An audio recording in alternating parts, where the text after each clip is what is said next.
Assalamualaikum warahmatullahi wabarakatuh. Selamat pagi semuanya. Semoga dalam keadaan sehat. Setelah 2 minggu kita liburan semester, akhirnya pada hari ini bisa berjumpa lagi meskipun dalam virtual. Dan hari ini merupakan hari pertama pembelajaran SKI di semester 2. Artinya kita memasuki di bab 1, bab awal di semester 2. Namun sebelum itu, mari kita berdoa terlebih dahulu.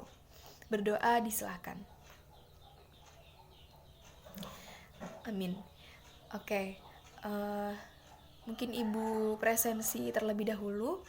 Adakah yang belum masuk di Zoom? Baik, sudah semuanya ya. Alhamdulillahirrahmanirrahim. Oke, jadi untuk pertemuan pertama di semester 2 ini kita akan belajar bab 1 tentang Khulafaur Rasyidin. Nanti akan Ibu tayangkan materi-materi tentang bab 1 ini di PowerPoint. Nanti akan Ibu tayangkan di Zoom ini. Namun sembari melihat PowerPoint nanti, anak-anak silahkan sembari membuka juga LKS SKI-nya di halaman 4. Nah, baik kalau sudah dibuka, jadi nanti sembari melihat PowerPoint, kemudian mendengarkan Ibu menjelaskan, kalian juga sembari melihat LKS yang sudah disediakan dari sekolah. Nah, sebelum Ibu tayangkan ke PowerPoint, ini kan tentang Khulafaur Rasyidin ya. Ibu ingin bertanya terlebih dahulu, apakah anak-anak ini sudah tahu Khulafaur Rasyidin ini ada berapa ya? Baik, ada 4, betul. Yang pertama adalah Abu Bakar Asy-Siddiq, yang kedua Umar bin Khattab, yang ketiga Utsman bin Affan, dan yang keempat adalah Ali bin Abi Thalib. Baik, Ibu tayangkan terlebih dahulu PowerPoint-nya. Nah, kita mulai dari yang pertama ya, ini bisa dibaca bersama, yakni pasca Nabi Muhammad SAW wafat, maka statusnya beliau sebagai Rasulullah itu tidak dapat diganti oleh siapapun, karena Nabi Muhammad ini adalah Rasul yang terakhir ya. Nah, tetapi kedudukannya sebagai pemimpin kaum muslimin ini tergantikan, sebagaimana diketahui dalam sejarah bahwa pengganti tersebut dinamakan Khulafaur Rasyidin, yang berasal dari dua kata al-khulafa yang berarti pengganti dan ar-rasyidin yang berarti benar dan halus. Nah, yang selanjutnya nih, pada masa Khulafaur Rasyidin itu terhitung selama 30 tahun yang terdiri dari 4 khalifah. Yang pertama Khalifah Abu Bakar Asy-Siddiq, ini dari 11 sampai 13 Hijriah. Ini beliau merupakan salah satu sahabat Nabi Muhammad SAW yang memiliki nama lengkap Abdullah Abi Quhafa At-Tamimi. Pada zaman pra-Islam, ia bernama Abu Ka'bah, kemudian diganti oleh Nabi SAW menjadi Abdullah. Beliau lahir tahun 576 Masehi dan wafat tahun 634 Masehi. Nah, Selanjutnya kita ke Khalifah Umar bin Khattab ya. Ini terhitung kurang lebih selama 10 tahun kepemimpinan beliau, terbilang cukup lama, yakni 13 sampai 23 Hijriah. Nah, beliau ini memiliki nama lengkap Umar bin Khattab bin Nufail, keturunan Abdul Uzza al-Quraisy dari Sukadi. Beliau ini dilahirkan di Mekah 4 tahun sebelum Muhammad. Umar masuk Islam pada tahun kelima setelah kenabian dan menjadi salah satu sahabat terdekat Nabi Muhammad serta menjadi khalifah kedua setelah Abu Bakar Asy-Siddiq. Nah, Khalifah Umar ini berakhir pada tahun 64 ya. Wafat pada 64 tahun. Selama pemerintahannya ini, beliau ini sangat gencar sekali dalam menyebarkan ajaran Islam dan memperluas kekuasaan ke seluruh semenanjung Arab. Beliau ini ditikam oleh Fairuz atau Abu Lukluk pada perang Nahrawain yang sebelumnya adalah bangsawan Persia. Kemudian yang ketiga kita ke Khalifah Utsman bin Affan. Nah ini yang paling lama dalam masa kepemimpinan Khulafaur Rasyidin, yakni terhitung selama 12 tahun ya kurang lebihnya. Beliau ini memiliki nama lengkap Utsman bin Affan bin Abil Ash bin Umayyah dari suku Quraisy. Ia memeluk Islam karena ajakan dari Abu Bakar dan menjadi sahabat dekat Nabi SAW pada waktu itu. Beliau ini sebetulnya sangat kaya sekali, tetapi dalam kehidupannya ini sangat sederhana. Jadi kekayaannya ini beliau berkejayaan Islam untuk kepentingan Islam.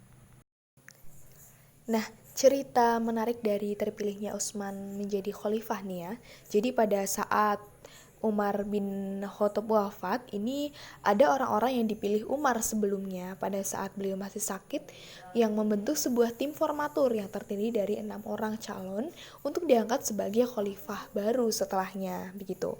Nah, adapun tim formatur ini itu ada Utsman bin Affan, Ali bin Abi Thalib, Tolha Zubair bin Awam dan sebagainya. Nah, dari situlah maka akhirnya terpilih Utsman bin Affan. Selama kepemimpinan 12 tahun di kekuasaan yang selalu baik dan sukses, tetapi ada masa terburuk gitu. Jadi dalam sejarah ini membagi zaman pemerintahan Utsman 2 periode. Yang pertama adalah 6 tahun terakhir merupakan kejayaan pemerintahannya. 6 tahun awal ini adalah kejayaan dan 6 tahun terakhir merupakan masa pemerintahan yang buruk atau kurang baik. Nah, yang terakhir ini adalah Khalifah Ali bin Abi Thalib, terhitung kurang lebih 5 tahun kepemimpinan, yakni 36 hingga 41 Hijriah.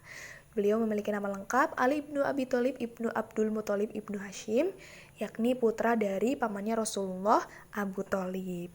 Beliau lebih tua 10 tahun umurnya dibandingkan Nabi SAW. Nah, kronologi terpilihnya Ali menjadi khalifah ini adalah suara terbanyak dan yang berkuasa setelah Utsman itu tergenggam di tangan kaum pemberontak itu sendiri, yakni Ali. Pada saat itu Ali mendapatkan banyak dukungan dari sahabat senior dan juga para pemberontak pada masa Khalifah Utsman. Orang yang pertama kali membaiat Ali adalah Tolha. Begitu. Nah, begitu tadi penjelasan tentang materi Khulafaur Rasyidin ya, empat-empatnya dari Abu Bakar sampai Ali bin Abi Thalib. Mari kita simpulkan sedikit ya dari masing-masing kepemimpinan sebelum kita akhiri pembelajaran. Yang pertama dari Abu Bakar As-Siddiq. Beliau memiliki nama asli Abdullah Abi Quhafah At-Tamimi. Kemudian berapa tahun kepemimpinan beliau? 2 tahun, dari 11 hingga 13 Hijriah atau 632 hingga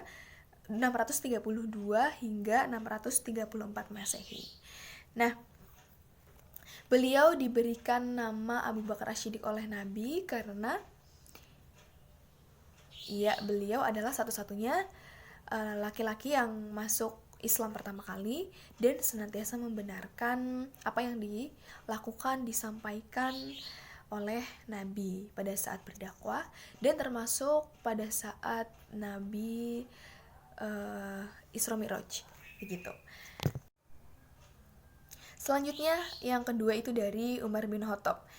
Kepemimpinan beliau adalah kepemimpinan yang lama ya, terbilang lama karena selama 10 tahun, yaitu dari 13 Hijriah hingga 23 Hijriah. Nah, kemudian beliau memiliki nama lengkap Umar bin Khattab bin Nufail. Beliau keturunan Abdul Uzza al-Quraisy dari suku Adi. Nah, kemudian Umar bin Khattab ini merupakan pemimpin yang dikenal sebagai pemimpin yang sangat menyayangi rakyatnya karena perhatian dan tanggung jawabnya yang luar biasa.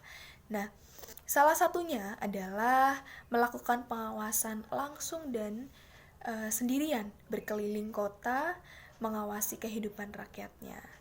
Dikenal juga sebagai tokoh yang sangat bijaksana dan kreatif, bahkan jenius. Kepada kepemimpinannya ini terkenal dengan perluasan wilayahnya, yang wilayah mana saja itu bisa ditaklukkan pada saat kepemimpinan Umar. Nah, mungkin itu beberapa yang bisa dikatakan sebagai pencapaian di kepemimpinan Umar. Mungkin besok, di pertemuan besok itu akan dijelaskan beberapa pencapaian yang cukup detail gitu dari empat-empatnya Khulafaur Rasyidin. Itu dari Umar bin Khattab. Selanjutnya yang ketiga dari kepemimpinan Utsman bin Affan. Kita simpulkan berapa tahun kepemimpinan beliau? Ya, ada kurang lebih 13 tahun ya, dari 23 sampai 36 Hijriah atau 644 hingga 656 Masehi. Khalifah ketiga ini memiliki nama lengkap Utsman bin Affan bin Abil Ash bin Umayyah dari suku Quraisy. Beliau ini memeluk Islam setelah diajak oleh Abu Bakar. Kemudian yang terakhir yaitu Ali bin Abi Thalib. Dalam kepemimpinan Ali bin Abi Thalib itu terhitung kurang lebih 5 tahun ya, 36 hingga 41 Hijriah atau 656 hingga 661 Masehi. Ali bin Abi Thalib ini merupakan putranya paman Rasulullah, putranya Abu Thalib. Nah, nama ibunya ini Fatimah dan dilahirkan 10 tahun sebelum Nabi SAW. Berarti lebih tua Ali bin Abi Thalib dibandingkan Rasulullah. Begitu untuk hari ini yang dapat Ibu sampaikan tentang pemilihan Khulafaur Rasyidin. Kemudian untuk minggu selanjutnya kita masuk pada pencapaian, kemudian strategi dakwah beserta substansinya tentang 4 Khulafaur Rasyidin ini. Jadi tadi kan masih pada tahap pemilihan ya, pemilihan kemudian berakhirnya. Nah, minggu depan tentang substansi, strategi, dan pencapaian pada masing-masing kepemimpinan Khulafaur Rasyidin. Begitu. Kemudian untuk tugas, kalian silakan dibaca dan dipahami. Kemudian besok akan Ibu tunjuk beberapa anak untuk mempresentasikan hasil yang sudah kalian pahami dalam membaca materi besok ya. Itu nanti akan jadi poin juga untuk kalian. Jadi Ibu harap bisa memahami semuanya. Berarti ada pada halaman 10 ya di LKS itu. Untuk minggu depan kita juga melalui Zoom lagi ya untuk sementara. Nah, begitu, mungkin ada pertanyaan. Baik, kalau tidak ada, mari kita tutup pertemuan hari ini dengan mengucap hamdalah bersama. Alhamdulillahirrabbilalamin. Terima kasih. Wallahul muwaffiq ila aqwamit thoriq. Wassalamualaikum warahmatullahi wabarakatuh.